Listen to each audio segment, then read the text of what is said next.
Hello and welcome back to yet another episode of the Beyond the Shallows podcast. I am your host Jason, and I am so excited that you decided to join me today. On this episode, we are talking about the book launch and my trip to South Dakota, and I could not be more thrilled to share with you everything that's going on in my life right now. Let's get right into it right after this quick word about Youth Worship Training. Youth Worship Training is an online tool, video courses to help worship leaders. Now, do you have to be a grown-up to use it? Absolutely not. In fact, it's called Youth Worship Training because I targeted it specifically for students and student ministries to help them in their worship leadership journey. Now, do you have to actually be the main leader? No. You can be on the band, you can be on the tech team. The lessons that you learn in there are absolutely amazing. And the best news is that it is absolutely free. There is no reason why any student in your life who is interested in youth worship leadership on any level shouldn't be in youth worship training. Just sign up for a scholarship on the website. I'll get you in. And if you're interested in supporting something like this, by all means, you can learn a lot about that on the website. So check out Youth Worship Training today, and let's get into the episode. Hello friend, I'm so excited that you're joining me today. Today I'm going to go through the last big thing that was on on my life schedule, which was a book release and a trip to South Dakota. I have a really good friend named Wes Fisher, who is the Dean of Students at Sunshine Bible Academy in Miller, South Dakota. Now I live here in Georgia in Dalton, which is like the Chattanooga area, and my goodness, Miller is a long ways away. Now, my family and I, we've done a couple little vacations here and there, but I think the furthest we've ever tried to go with our kids is about 6 hours, and that's probably when we only had 3 kids. And so my kids range from 11 down to 3 years old. I've got 4 of them, 2 boys and 2 girls, and so this was a really big deal for our family to load up in the car and drive 18 hours to Miller, South Dakota. We actually went up there pretty quickly. We got up there in 2 days, stopped in St. Joseph and saw the Pony Express Museum, which if you don't know about that, it's, back when everybody was sending letters to each other before telegraph was a thing, you could do it, you could use the Pony Express for a few years to get a letter all the way from the East Coast to the West Coast, basically. And they would basically set up this chain of horses a few miles apart where they would sprint the horses and run the letters from one side to the other, and St. Joseph was kind of the starting place of the western side of that trail, and so there's a museum there. It was really cool. It was really historical, and I always thought it would be cool to be a cowboy, and so it was neat to kind of see that in real life, see some of the stuff that they would have used and everything. If you know anything about Bill Cody, the Bill's Western show, whatever, the Western and everything, he was a Pony Express rider at one point. And they had to be really light. They could only weigh, close to 100 pounds, 120 pounds or something like that, because they had to carry all of the mail with them. And so to not tax the horses, there was a weight limit to how heavy you could be. It was interesting. But yeah, so we stopped there on the way up and then got to Miller. And then I spoke at the youth retreat and spoke on my book, Beyond the Shallows, Life is Better in the Deep End. If you don't have your copy of that, it was actually released while we were on the trip. And so it is finally now available. I probably have a copy of it around here somewhere in a bookmark. But man, it was really cool to be up there. I brought about 50 copies of my book with me. There were 230 students involved in the youth retreat, and it went really well. And I you're new author, first book, I kind of like, if I sell 15 copies of this thing, I'm going to be just absolutely thrilled. I completely sold out of every single copy that I had while I was up there. The last couple copies went to the the head of the school there, and another one for the library. And it was cool to get to sign a bunch of them and see the students really resonate with the message. It is so important to know your heart, know who God created you to be, know the internals of how He created you to operate, and how your belief system especially affects the rest of the way that you live your life. And yeah, it was just so good to share that message with students and then have it resonate. Even talking with Wes, my friend who lives up there, he's lived in the South most of his life and then moved up there to be the dean of students. And he told me something that was really helpful. He said that the gospel in the South is, I'm better than you, now watch me, right? This kind of this holier than thou type of mentality, the false gospel in the South. And the false gospel in South Dakota is, I can do it on my own, now watch me. And man, I found that to be true. I kind of tweaked some of my messages to kind of hit that whole like self-sufficiency thing, and how we need to be dependent and have a great need for Christ. And to see teenage boys come up to me after the message and be like, man, that really just hit me in between my eyes, and just, man, I really needed to hear that message, right? Man, that was so good and so powerful. And so the Lord really used it and worked in a number of ways that I'm excited about. Got a few students signed up for youth worship training through that as well.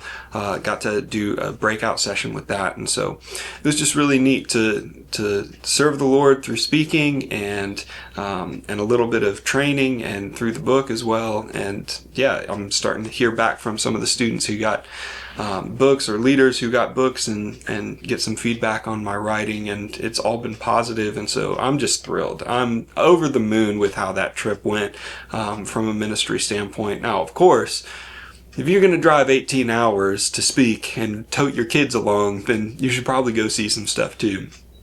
One of the funniest things that happened was we decided to go see Mount Rushmore. It was a few hours away from where we were staying, and so we drove to Rushmore, and it's just absolute plains, like flat as far as you can see.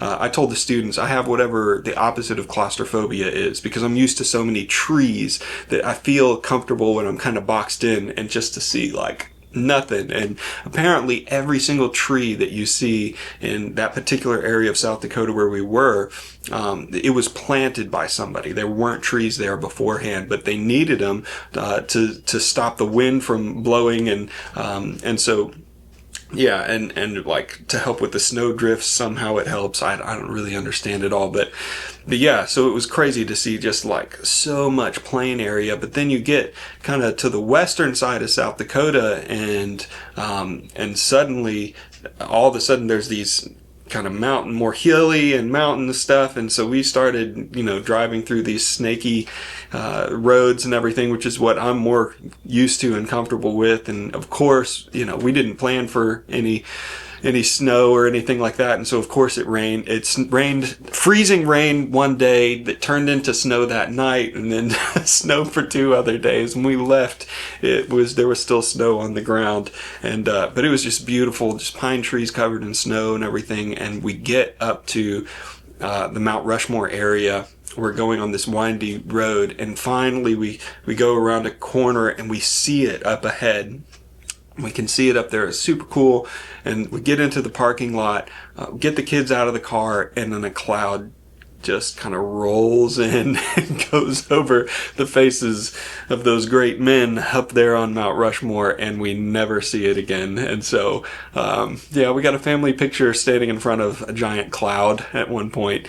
But it's all good. We did go see Custer State Park, which was amazing. Got to see a ton of buffalo, got to see, a bunch of mule deer and those little plains antelope things, and prairie dogs and everything. But one of the things that I found really beautiful about South Dakota is just how generous everybody is. I put my book on a little bit of a discount, sold it for $15 while I was at the retreat, and so many people just handed me a 20 and said, keep the change, and that was just kind of like the way that their culture works. Is very, very generous. And one of the students, their parents live in a place called Interior, South Dakota. And the Badlands, which are these huge structures that some type of erosion, mountainy type things, but you can see the strata very well in all of it. And if you go to my Facebook page, I've got a little photo album, and you can see what I'm talking about. All of the colorful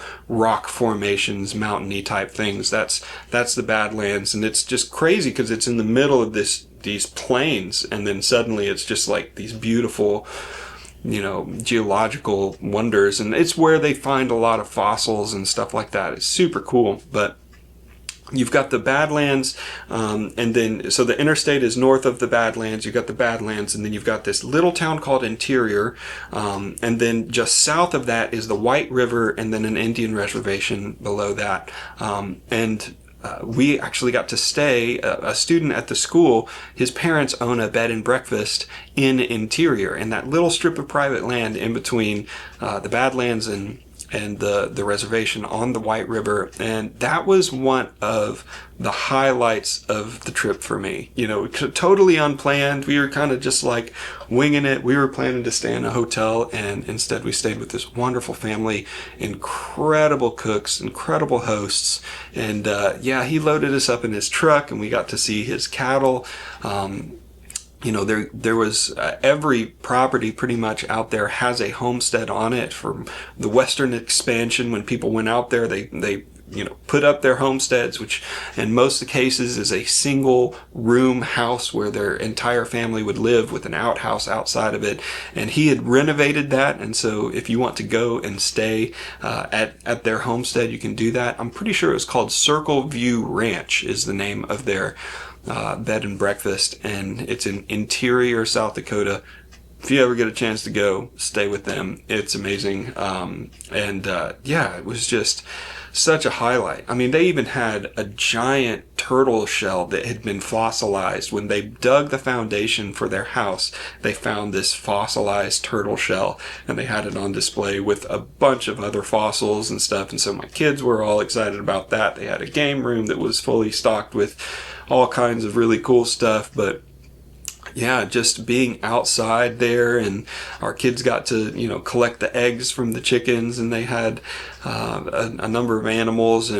But yeah, the views were amazing, and the hosts were incredible. And so, yeah, it was so surreal to have a trip like that in the middle of this season in my family, where, there's a lot of unknowns, it was just a huge blessing from the Lord, a really restful respite after speaking, and in the middle of our traveling and our journeying and stuff. And so, yeah, I'm just super thankful. And we made our way back through St. Louis, and we got to go see the Arch and everything. And we didn't get to do everything we planned. We wanted to see the zoo in St. Louis, but it was kind of raining, and we went to a kids museum that was absolutely crazy and anxiety inducing for my wife. And but the trip as a whole, it went well, and it was cool. I think it was great for us to spend so much personal time with our kids outside of school, outside of normal life stuff where you're trying to teach and educate. It's just good to just have fun sometimes. And I am so goal-oriented and so driven that sometimes I forget that, and I forget to plan the fun things. That's one of my leadership flaws, is that I'm so geared towards accomplishment that I just want to accomplish, and I think that's all that my family wants to do too. And then I look back and it's like, man, I wish I had accomplished more so I could have had more fun, right? Which is the total lie that I struggle to unpack off of myself. And it's like, no, okay, God has given us a gift of time with our family, and moments with each other, and and it's good for us to take a break and to take opportunities to know each other well, love each other well. And it's good for me to be forced into those moments where I realize the value of fun for my young kids, right? And so I've tried to adopt more of that into my normal life here now that we're back. The book release has gone well. Man, it's been cool to sign copies of my book, to have it in my hand, I got to hand in person a copy of my book to one of my endorsers last week, Dr. Dave Park, and that was just so neat to give it to him, and he said, there's nothing like holding your own baby, right? And it's so true. It's really, really a wonderful feeling to have it done and have it accomplished. And man, I really just enjoyed everything that went into the book writing process, and I'm really thankful that I got to do it, and I hope that I'll get to do it again in the future. And so if you haven't picked up your copy of Beyond the Shallows, do it. I've got 5 free audiobook codes that I've got to figure out some type of giveaway. I'm really bad at doing this. So if you have a giveaway idea for me that you think, oh, if people did X, Y, and Z, or like posted a picture of them, I don't know. Tell me what I need to do. What do I need to do in order to give away these 5 free audiobook copies of my book? I'm interested to see what your ideas are. So contact me on any of my socials, DM me, and maybe you'll win one just for giving me a good idea. But anyways, I hope you are blessed, dear friend, and I'm going to get back to doing these podcasts pretty regularly. And so thank you for tuning in, and check out Youth Worship Training. Get somebody involved in it, and maybe you want to learn an instrument. The guitar course is pretty fleshed out. I'm going to be uploading a drum course pretty soon, and bass is coming. So we're still working on all of that. So I'm really excited. Bless you, dear friend. Have a good day.